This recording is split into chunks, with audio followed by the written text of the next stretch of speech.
Elle était énervée. Christine Bravo n'a pas sa langue dans sa poche et elle n'hésite pas à le faire savoir.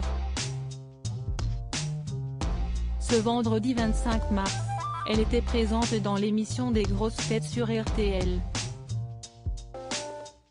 Une grosse tête qui à cause de sa péniche habite forcément dans un quartier quai, a lancé Laurent Ruquier avant d'introduire son invité. Par la suite, alors que c'est l'élimination de l'Italie contre la Macédoine du Nord au football qui était évoquée, Christine Bravo a indiqué ne pas être intéressée par ce sujet. La raison ?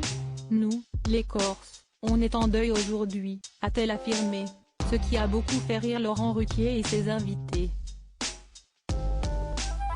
Ils ont perdu Colonna mais ils ont gagné Bravo, a rétorqué Christophe Beaugrand, très amusé. Christine Bravo a profité de cette occasion pour passer un petit coup de gueule. Même si ce n'était pas Yvan Colonna, ce qui s'est passé, si est tellement dégueulasse et minable, a-t-elle déclaré avant de se demander, mais comment on peut laisser assassiner un mec en prison ? A conclu l'animatrice, très remontée. Elle était touchée. Le 2 mars dernier, Yvan Colonna a été victime d'une violente agression par un codétenu à la prison d'Arles.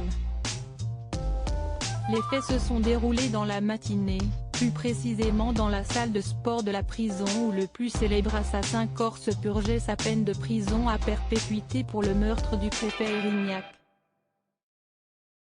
C'est Franck Elon Abbé, un autre prisonnier chargé de l'entretien de la salle, qui s'en est pris à Yvan Colonna.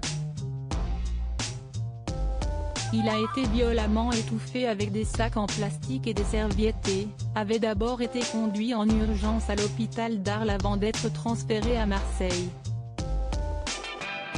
Il avait été placé dans le coma et est mort le 21 mars dernier, à l'âge de 61 ans.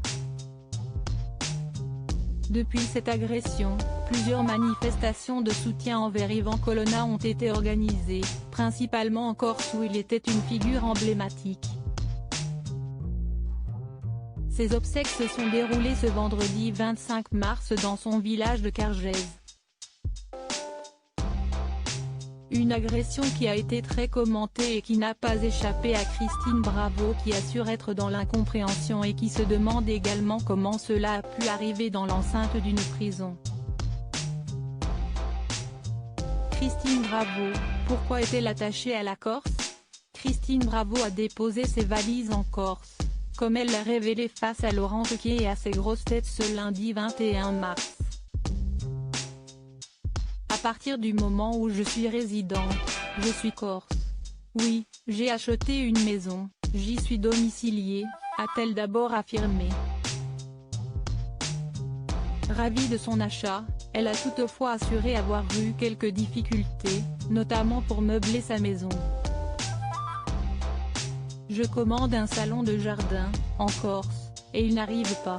Alors j'appelle et on me demande de taper mon numéro de tracking pour le suivi et là, on me demande le code postal.